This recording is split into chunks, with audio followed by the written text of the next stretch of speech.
سبق نمبر 54 سورۃ آل عمران کے 15ویں رکوع کی آیت نمبر 144 تا 148۔ قرآن مجید کی تلاوت حرفی لفظی اور با محاورہ ترجمہ بما تشریح حافظ محمد قاسم خان کی آواز میں۔ بسم اللہ الرحمن الرحیم وما محمد الا رسول قد خلت من قبله الرسل افإن مات او قتل انقلبتم على اعقابكم ومن ينقلب على عقبيه فلن يضر الله شيئا وسيجزي الله الشاكرين۔ وما محمد اور محمد صلی اللہ علیہ وسلم نہیں، الا رسول مگر اللہ کے رسول، قد خلت یقیناً گزر چکے، من قبلہ الرسل ان سے پہلے کئی رسول، افإن کیا اگر ماتا وفات پا گئے وہ، او قتلا یا قتل کر دیے گئے وہ، انقلبتم تو تم پلٹ جاؤ گے، علی اعقابکم اپنی ایڑیوں پر، ومن ینقلب اور جو کوئی پلٹ جائے گا، علی عاقبیہ اپنی ایڑیوں پر، فلن ہرگز نہیں، یضر اللہ بگاڑ سکے گا وہ اللہ کا، شیئن کچھ بھی، وسیجزی اللہ بہت جلد جزا دے گا اللہ، الشاکرین شکر کرنے والوں کو۔ پوری آیت۔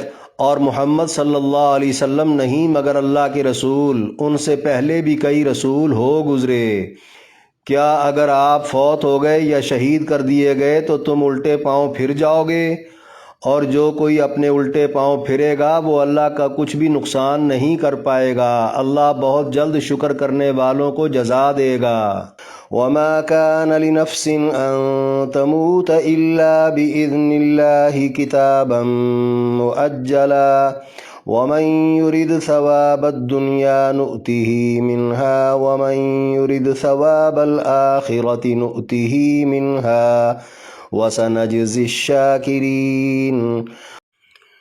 وما کان اور ممکن نہیں ہے، لنفس کسی بھی نفس کے لیے، ان تموتا یہ کہ مر جائے وہ، الا باذن اللہ مگر اللہ کے اذن سے، کتابا مؤجلا لکھے ہوئے وقت پر، ومن یرید اور جو چاہے گا، ثواب الدنیا فائدہ دنیا کا، نؤتی ہی دیں گے ہم اس کو، منہا اسی سے، ومن یرید اور جو چاہے گا، ثواب الآخرتی فائدہ آخرت کا، نؤتی ہی دیں گے ہم اس کو، منہا اسی سے، وسنجزی اور جلد جزا دیں گے ہم، الشاکرین شکر کرنے والوں کو۔ پوری آیت۔ اور ممکن ہی نہیں کوئی شخص لکھے ہوئے طے شدہ حکم الہی کے بغیر مر جائے، اور جو دنیا کا فائدہ چاہے گا ہم اسے دنیا ہی سے دیں گے، اور جو آخرت کا فائدہ چاہے گا ہم اسے آخرت ہی سے دیں گے، اور ہم جلد جزا دیں گے شکر کرنے والوں کو۔ وَكَأَيٍّ مِّن نَّبِيٍّ قَاتَلَ مَعَهُ رِبِّيُّونَ كَثِيرٌ فما وهنوا لما أصابهم في سبيل الله وما ضعفوا وما استكانوا والله يحب الصابرين۔ وَكَأَيٍّ اور کتنے ہی ایسے ہیں، من نبیٍ نبیوں سے، قاتل لڑے، معہو ان کے ہمراہ، ربیون اللہ والے، کثیر بہت زیادہ، فما وہنوا وہ سست نہیں پڑے، لما اس کے سبب جو، اصابہم پہنچا ان کو، فی سبیل اللہ اللہ کی راہ میں، وما ضعفوا اور نہ کمزور پڑے وہ، وما استکانوا اور نہ دبے وہ، واللہ یحب الصابرین اور اللہ پسند کرتا ہے صبر کرنے والوں کو۔ پوری آیت۔ اور کتنے ہی نبی ایسے ہیں جن کے ہمراہ کثیر تعداد میں اللہ والے لڑے، اللہ کی راہ میں وہ ان مصائب کی وجہ سے نہ سست ہوئے نہ کمزور پڑے نہ ہی دبے، اور اللہ تو صبر کرنے والوں کو ہی پسند کرتا ہے۔ وما كان قولهم الا ان قالوا ربنا اغفر لنا ذنوبنا واسرافنا في امرنا وثبت اقدامنا وثبت اقدامنا وانصرنا على القوم الكافرین۔ وما کانا اور نہ تھا قولہم ان کا کہنا الا ان مگر یہ کہ قالو کہا انہوں نے ربنا اے ہمارے رب اغفر بخش دے لنا ہمارے لیے ذنوبنا ہمارے گناہوں کو و اسرافنا اور ہماری زیادتیوں کو فی امرنا ہمارے کام میں وثبت اور جما دے اقدامنا ہمارے قدموں کو ونصرنا اور ہماری مدد فرما دے علی القوم الکافرین کافروں کی قوم پر۔ پوری آیت۔ ان کا بولنا دعا کے علاوہ نہ تھا کہ اے ہمارے رب ہمارے گناہ اور ہمارے کام سے متعلق ہماری زیادتیاں بخش دیجئے اور ہمارے قدم جما دیجئے اور کافر قوم پر ہماری مدد فرما دیجئے۔ فآتاهم اللہ ثواب الدنیا وحسن ثواب الآخرہ واللہ يحب المحسنین۔ فآتاہم اللہ دے دیا ان کو اللہ نے ثواب الدنیا فائدہ دنیا کا وحسن اور عمدہ ثواب الآخرتی فائدہ آخرت کا واللہ یحب المحسنین اور اللہ پسند کرتا ہے نیکی کرنے والوں کو۔ پوری آیت۔ تو اللہ نے مجاہدین کو دنیا کا فائدہ بھی اور آخرت کا عمدہ فائدہ بھی عطا فرما دیا، اور اللہ تو نیکی کرنے والوں کو ہی پسند فرماتا ہے۔ اس رکوع میں 5 آیات کی تشریح۔ آیت نمبر 144 وما محمد الا رسول سے وسیجزی اللہ الشاکرین تک فرمایا، اور محمد صلی اللہ علیہ وسلم نہیں مگر اللہ کے رسول، ان سے پہلے بھی کئی رسول ہو گزرے۔ یعنی آپ علیہ السلام کا سب سے بلند و بالا تعارف یہ ہے کہ آپ اللہ کے رسول ہیں۔ موت و حیات کا اطلاق آپ پر بھی ویسے ہی ہے جیسے گزشتہ تمام انبیاء پر ہوا کہ وہ سب عالم فنا سے عالم بقا کی طرف انتقال فرما گئے۔ ان میں سے دنیا میں کوئی بقید حیات نہیں۔ ان کے انتقال کے بعد ان کے پیروکاروں نے ہی ان کے مشن اور مقصد کو استقامت و استقلال کے ساتھ جاری و ساری رکھا۔ آگے فرمایا، کیا اگر آپ فوت ہو گئے یا شہید کر دیے گئے تو تم الٹے پاؤں پھر جاؤ گے؟ یعنی ایسا وقت آنا یقینی ہے، صورت چاہے کوئی بھی ہو۔ جنگ احد کے منظر پر ان آیات کا نزول ہوا۔ اہل مغازی نے بیان کیا، احد کی گھاٹی میں جب نبی علیہ السلام نے تمام مجاہدین کی صف بندی خود کر لی تو عقب میں موجود ایک درے سے دشمن کے حملے کا خطرہ بھانپتے ہوئے ساتھ والے ٹیلے پر حضرت عبداللہ بن جبیر رضی اللہ عنہ کی سربراہی میں 50 جان بازوں کو مامور کرتے ہوئے فرمایا، جب تک میرا پیغام نہ پہنچے تم نے یہ ٹیلہ نہیں چھوڑنا، خواہ مسلمان غالب آ جائیں یا مغلوب ہو جائیں، حتیٰ کہ تم دیکھو مقتولین کا گوشت پرندے نوچنا شروع ہو گئے، پھر بھی اپنی جگہ سے نہ ہلنا، ہم تب تک غالب رہیں گے جب تک تم اپنی جگہ پر قائم رہو گے۔ اس کے بعد گھمسان کی جنگ شروع ہو گئی جس میں 700 مجاہدین نے 3000 کافروں کو شکست فاش دے دی۔ روایات میں ہے اللہ نے مدد کا وعدہ پورا کر دکھایا، کافر بدحواس ہو گئے، ان کی عورتیں جو غیرت دلانے ساتھ آئی تھیں پائنچے اٹھائے چیختی چلاتی بھاگتے ہوئے نظر آئیں، کئی کافر جہنم واصل ہو گئے اور کئی قیدی بنا لیے گئے۔ مسلمان اختتام جنگ پر غنیمت سمیٹنے لگے۔ ادھر ٹیلے پر معمور تیر انداز بھی واضح فتح دیکھتے ہی اپنے مقام سے اتر کر غنیمت کی طرف لپکے، جنہیں ان کے امیر روکتے اور حضور کا فرمان یاد دلاتے رہ گئے، مگر 50 میں سے 35 احباب یہ کہتے ہوئے نیچے آ گئے کہ وہ حکم اب تک کے لیے ہی تھا۔ یہاں نبی پاک علیہ السلام کی حکم عدولی ہو گئی جس نے جنگ کا پانسا ہی پلٹ کر رکھ دیا۔ خالد بن ولید جو ابھی تک مسلمان نہ ہوئے تھے، کفار کے گھڑ سوار دستے کی کمان کر رہے تھے۔ میدان سے بھاگتے ہوئے ان کی عقابی نگاہوں نے ٹیلے پر صرف 15 آدمی دیکھے تو 250 کے قریب گھوڑوں کا رخ ادھر کر لیا۔ ٹیلے پر موجود 15 لوگوں کو شہید کرتے ہوئے عقب سے مسلمانوں پر حملہ آور ہو گئے۔ میدان سے بھاگنے والے کفار نے بھی پیچھے سے حملہ ہوتے ہی سامنے سے واپسی کر لی۔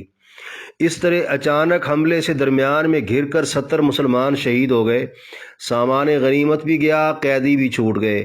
حملہ اتنا شدید تھا کہ میدان سے مسلمانوں کے پاؤں اکھڑ گئے، سب کو ادھر ادھر بھاگنا پڑا۔ کفار بڑھتے بڑھتے احد پہاڑ کے دامن میں کھڑے نبی علیہ السلام تک جا پہنچے۔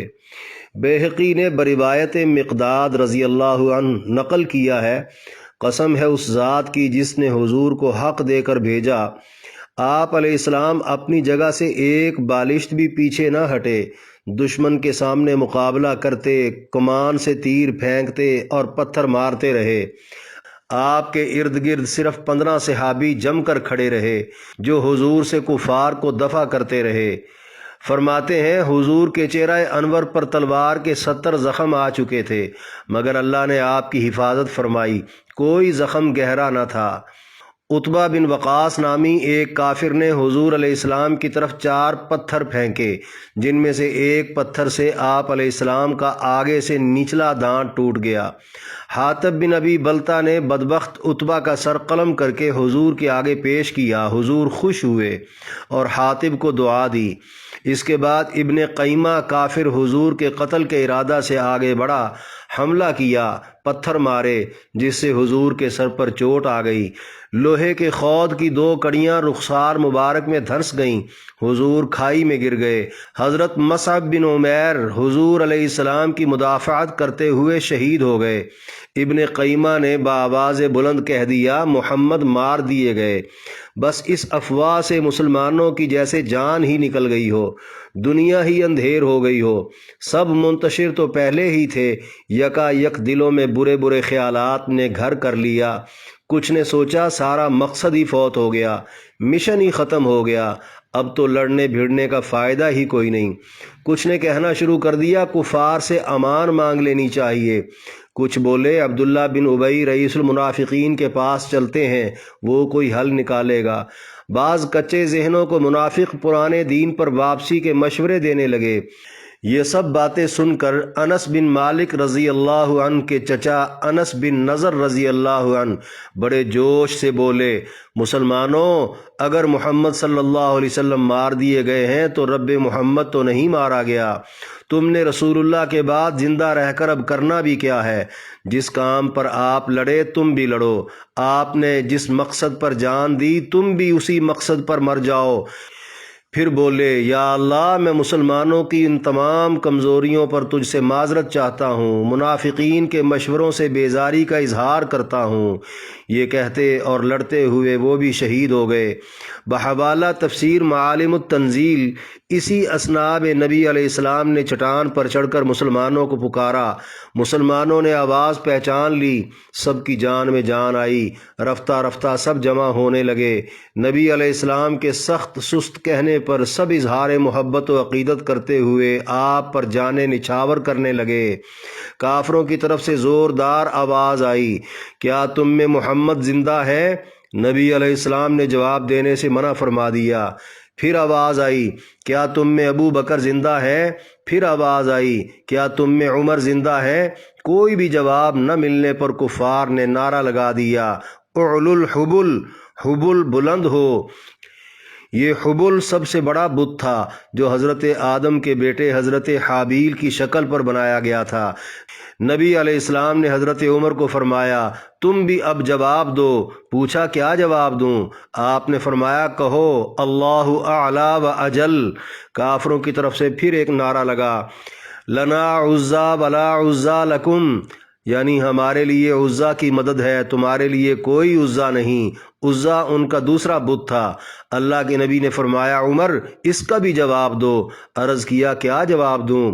آپ نے فرمایا، کہو اللہ مولانا ولا مولا لکم، یعنی ہمارا مددگار اللہ ہے، تمہارا کوئی مددگار نہیں۔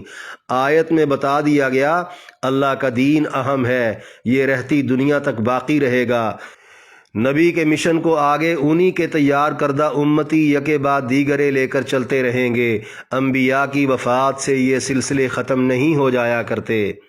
آخر میں فرمایا، اور جو کوئی اپنے الٹے پاؤں پھرے گا وہ اللہ کا کچھ بھی نقصان نہیں کر پائے گا، اللہ بہت جلد شکر کرنے والوں کو جزا دے گا۔ یعنی اگر کسی نے کسی بھی وجہ سے دین یا دین کا پرچار چھوڑ دیا تو نقصان اس کا اپنا ہوگا، اللہ کو کوئی فرق نہیں پڑے گا۔ اللہ قائم دائم رہنے والے شکر گزاروں غازیوں کو دنیا میں غالب کر کے اور شہیدوں کو آخرت میں درجے دے کر بہت جلد اس کی جزا دے گا۔ آیت میں یہ بھی اشارہ دے دیا، آج اگر نبی علیہ السلام کی وفات نہیں بھی ہوئی تو آئندہ وقت مقررہ پر اہل ایمان کو یہ صدمہ بہرحال برداشت کرنا پڑے گا۔ پھر وہ دن بھی آ گیا جب حضور علیہ السلام انتقال فرما گئے۔ صحابہ صدمے سے نڈھال تھے۔ کتب احادیث میں متعدد راویوں کے مطابق چند صحابہ نبی علیہ السلام کی وفات کا تصور کرتے ہوئے ہچکچا رہے تھے۔ ترمذی میں سالم ابن عبداللہ رضی اللہ عنہ کی روایت میں ہے، زیادہ تر لوگ ان پڑھ تھے، ان میں آپ سے پہلے کوئی نبی نہیں ہوا تھا جس کو یہ سانحہ پیش آیا ہو، اس لیے لوگ ایسا کہنے سے کترا گئے۔ حضرت عائشہ صدیقہ رضی اللہ عنہا کی روایت میں ہے، مسلمان کہنے لگے نبی علیہ السلام فوت نہیں ہوئے، آپ پر وہ کیفیت طاری ہے جو نزول وحی کے وقت ہوا کرتی تھی۔ اتنے میں حضرت ابو بکر صدیق رضی اللہ عنہ آ گئے، نبی علیہ السلام کا چہرہ مبارک دیکھا، بوسہ لیا اور فرمایا بے شک رسول اللہ علیہ السلام فوت ہو گئے۔ باہر حضرت عمر رضی اللہ عنہ بلند آواز سے کہہ رہے تھے، خبردار جس نے یہ کہا کہ حضور فوت ہو گئے اس کی گردن کاٹ دوں گا۔ حضرت ابو بکر صدیق نے مسجد نبوی میں آ کر خطبہ دیا اور یہی آیت تلاوت کی اور فرمایا، جو شخص اللہ کی عبادت کرتا ہو اللہ زندہ ہے، اور جو محمد علیہ السلام کی عبادت کرتا تھا تو بے شک محمد صلی اللہ علیہ وسلم تو فوت ہو چکے ہیں۔ آپ کا یہ خطبہ سن کر حضرت عمر رضی اللہ عنہ کے الفاظ تھے، مجھے ایسے لگا جیسے یہ آیت میں نے اس سے پہلے کبھی پڑھی ہی نہیں۔ آیت نمبر 145 وما کان لنفس سے وسنجزی الشاکرین تک فرمایا، اور ممکن ہی نہیں کوئی شخص لکھے ہوئے طے شدہ حکم الہی کے بغیر مر جائے، یعنی موت کب آنی ہے، کہاں آنی ہے، کس حال میں آنی ہے اور کس طرح آنی ہے، یہ سب اللہ کے ہاں تقدیر میں لکھا ہوا ہے۔ ہر طرف موت نظر آ رہی ہو، اگر اللہ کا حکم نہیں ہے تو موت نہیں آ سکتی، لہٰذا موت سے بچنے کے لیے جہاد ترک کر دینا، میدان چھوڑ دینا، دین بدل لینا سخت حماقت ہے۔ آخر میں فرمایا، اور جو دنیا کا فائدہ چاہے گا ہم اسے دنیا ہی سے دیں گے، اور جو آخرت کا فائدہ چاہے گا ہم اسے آخرت ہی سے دیں گے، اور ہم جلد جزا دیں گے شکر کرنے والوں کو۔ یعنی جہاد میں تو فائدہ ہی فائدہ ہے، دنیا کا ہو یا پھر آخرت کا، جس کی جو طلب ہو اسے وہ مل ہی جاتا ہے، لیکن جزا تو صبر شکر سے جم کر لڑنے والوں کو ہی ملے گی۔ بحوالہ تفسیر روح المعانی ان ٹیلے والوں کی طرف اشارہ ہے جن میں سے کچھ لوگ مال غنیمت کی طلب میں حکم عدولی کر گئے، اور ان کی تعریف ہے جو وہیں کھڑے سخت مقابلہ کرتے ہوئے شہید ہو گئے، یقیناً وہی لوگ شاکرین ٹھہرے۔ آیت نمبر 146 وَكَأَيٍّ مِّن نَّبِيٍّ سے وَاللَّهُ يُحِبُّ الصَّابِرِينَ تک فرمایا، اور کتنے ہی نبی ایسے ہیں جن کے ہمراہ کثیر تعداد میں اللہ والے لڑے، یعنی سابقہ انبیاء کے ساتھی جنہیں ربیون اللہ والے کہا گیا۔ بعض نے کہا علماء مراد ہیں اور بعض نے نیک لوگوں کی جماعتیں مراد لی ہیں۔ اپنے اپنے نبیوں کے ہمراہ وہ بھی اللہ کی راہ میں جم کر لڑتے رہے۔ بتایا جا رہا ہے مسلمانوں تمہیں بھی اپنے نبی کے ہمراہ دین کی سربلندی کے لیے لڑتے ہوئے بہادری کے جوہر دکھانا ہوں گے۔ آخر میں فرمایا، اللہ کی راہ میں وہ ان مصائب کی وجہ سے نہ سست ہوئے، نہ کمزور پڑے، نہ ہی دبے، اور اللہ تو صبر کرنے والوں کو ہی پسند کرتا ہے۔ یعنی اللہ کی راہ میں مصائب و مشکلات کا آنا یقینی بات ہے، کیونکہ باطل والے حق سے ٹکرائیں گے اور حق اپنا راستہ لے کر رہتا ہے، جس کی وجہ سے اہل حق کی جانیں جاتی ہیں، مگر پھر بھی وہ کبھی جسمانی ذہنی سستی کا شکار نہیں ہوئے، بے سر و سامانی کے باوجود کمزوری میں مبتلا نہیں ہوئے، سخت حالات اور دشمن کی طاقت کے سامنے دب کر بھی نہیں رہے۔ ایسے صبر و استقلال کے پیکروں سے اللہ محبت کرتا ہے۔ لہذا مسلمانوں تم تو افضل ترین امت کے افراد ہو، تمہیں اقامت دین اور غلبہ اسلام کے لیے جہاد سے کنی کترانا بالکل زیب نہیں دیتا۔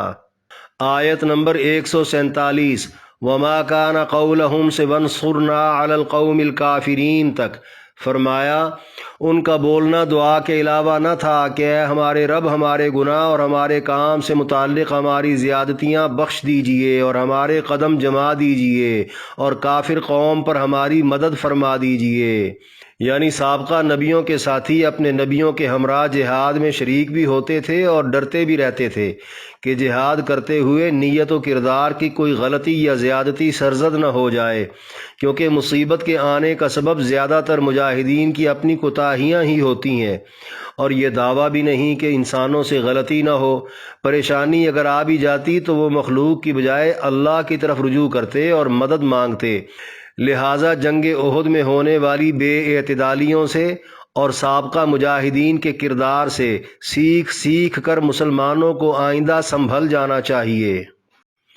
آیت نمبر 148 فَآتَاهُمُ اللَّهُ ثَوَابَ الدُّنْيَا وَحُسْنَ ثَوَابِ الْآخِرَةِ وَاللَّهُ يُحِبُّ الْمُحْسِنِينَ۔ فرمایا تو اللہ نے مجاہدین کو دنیا کا فائدہ بھی اور آخرت کا عمدہ فائدہ بھی عطا فرما دیا، اور اللہ تو نیکی کرنے والوں کو ہی پسند فرماتا ہے۔ یعنی جہاد میں اگرچہ مقصد اعلاء کلمت اللہ ہے، مگر اس کے دنیاوی فوائد بھی ہیں جو اللہ نے مجاہدین کو عطا فرما دیے۔ مثلاً فتح کی صورت میں غنیمت کا مل جانا، جنگی قیدی میسر آ جانا، غلبہ حاصل ہو جانا، نتیجے میں حکومت کا بن جانا، شان و شوکت اور نیک نامی کا نصیب ہو جانا، نیکی کا ماحول بن جانا۔ جہاد کے اخروی فوائد بہرحال اس سے بہت بہتر ہیں جو اللہ نے مجاہدین کو عطا فرما دیے۔ مثلاً گناہوں سے پاک ہو جانا، روحانی ارتقاء کا حاصل ہو جانا، جنت میں درجے رتبے بڑھ جانا، سب سے بڑھ کر اللہ کی رضا نصیب ہو جانا، اللہ کی دوستی میں آ جانا۔